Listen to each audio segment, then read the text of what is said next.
Bien, la siguiente relación de ejercicio es de la estructura 2.2.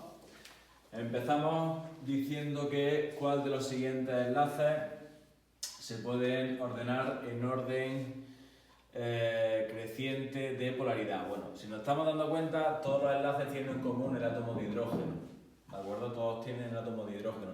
Así que lo que tenemos que ver es cómo se diferencia con respecto a los halógenos. Los halógenos están ordenados como flúor, cloro, bromo y yodo.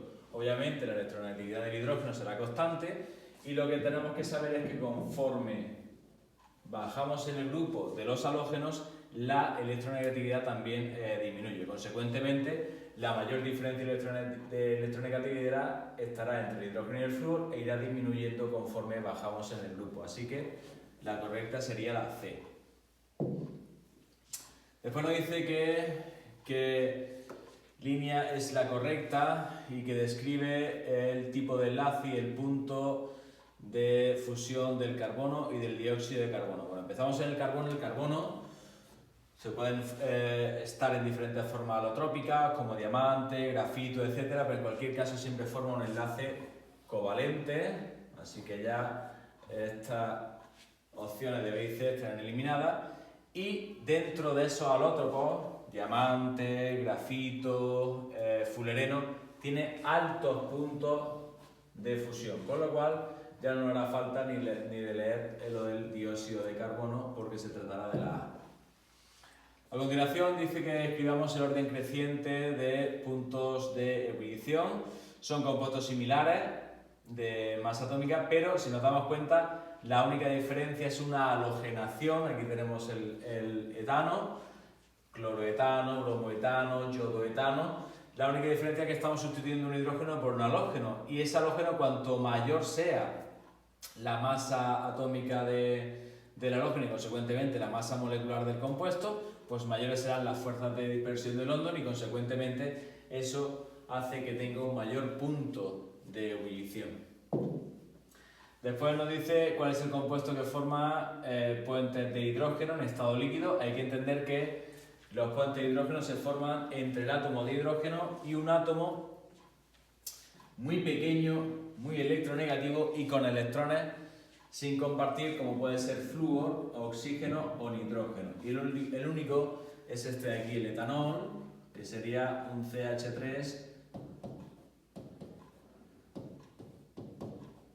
CH2OH. Aquí es donde se produce ese puente de hidrógeno. En el resto no se cumplen los requisitos. Aquí podría pensar que se podría formar, este es el etanal, aquí realmente se produce este de aquí, con lo cual el hidrógeno está unido al carbono, no a ninguno de estos tres átomos. ¿De acuerdo? En el resto no hay ningún tipo de duda. ¿Qué molécula tiene un par electrónico sin compartir en su átomo central? Bueno, para ello tendríamos que hacer la conferencia electrónica de cada una de las moléculas presentes. Hay que acordarse que, por ejemplo, las moléculas cuyo átomo central es el boro o cualquiera de sus elementos es un octeto, forma un octeto incompleto, ¿vale? Ya que el boro se quedaría con 6 electrones. Cuidadito con este ejemplo con el pentacloruro de fósforo, porque eso es un ejemplo de octeto expandido, ¿vale?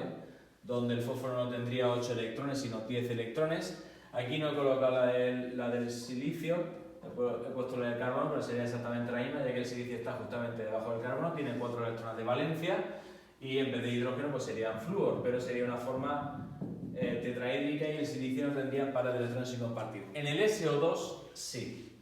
Aquí el azufre va a tener un par electrónico sin compartir. Aquí, aunque no lo pregunte el ejercicio, se van a formar resonantes, estructuras resonantes o canónicas, ¿de acuerdo? Y ese azufre, para que todo se cumpla la regla del octeto, va a tener un par electrónico sin compartir. ¿Qué especies contienen enlaces coordinados o dativos, que se le llaman? Bueno, pues estos son dos ejemplos muy típicos. Aquí os dejo la estructura de Lewis de ambos, ¿vale? En las cuales se presentan enlaces covalentes o dativos. El enlace covalente coordinado dativo es aquel en donde aquí, pues si nos fijamos en la molécula de agua, esta sería la molécula de agua, hay dos enlaces covalentes entre el oxígeno y el hidrógeno, y el oxígeno tiene dos pares de electrones sin compartir. Uno de ellos es aprovechado por un protón, ¿de acuerdo?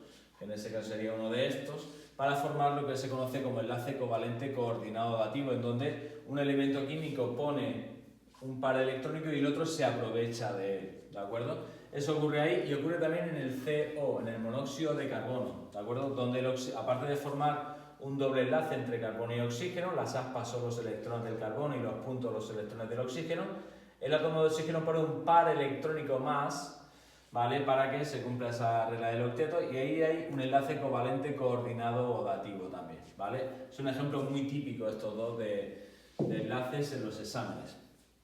¿Qué molécula presenta una estructura octaédrica? Bueno, habría que hacer Lewis de todas ellas. En el caso del agua es una estructura angular, AB2P2, ¿vale?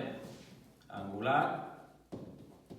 En el caso del metano es una estructura tetraédrica, AB4, y aquí en el caso lo tengo puesto con boro, sería igual que con aluminio, ya que tiene la misma estructura de valencia, ¿de acuerdo? Pues es una estructura plana, triangular, con ángulo de 120 grados, y esta estructura, la del hexafluoruro de azufre, que no cumple la regla del octeto, sería un ejemplo de octeto expandido, presenta una estructura octaédrica, donde estos cuatro átomos de carbono están en un mismo plano, donde el azufre está en el centro y los átomos de carbono están formando los vértices de un cuadrado, y tenemos un flúor por arriba y un flúor por abajo. Después tenemos que, parecía la de antes, qué sustancia puede formar fuerzas intermoleculares. Buscamos el alcohol, ¿vale? Ya hemos explicado antes qué condiciones tiene que tener el enlace hidrógeno, así que sería el B. Y una de cromatografía,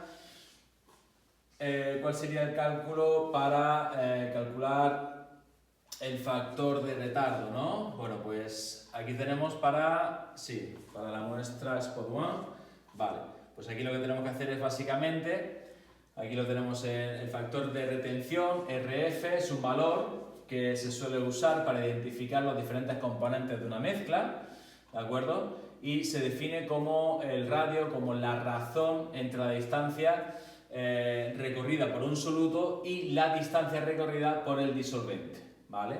De tal manera que, como me están preguntando del Spot 1, pues entonces lo que recorre ese soluto sería I entre la distancia recorrida, así que estaríamos hablando del apartado B. Y por último, para esta parte 1, pues nos dice que nos basemos en el tipo de fuerzas intermoleculares presentes, expliquemos por qué el butan 1-ol tiene un mayor punto de ebullición que el butanal. Bueno, hacemos su estructura, el butan 1-ol sería CH3, CH2, CH2, CH2OH, y el butanal sería CH3, CH2, CH2 y ese grupo aldehido. Bueno, la principal razón ya la tenemos aquí,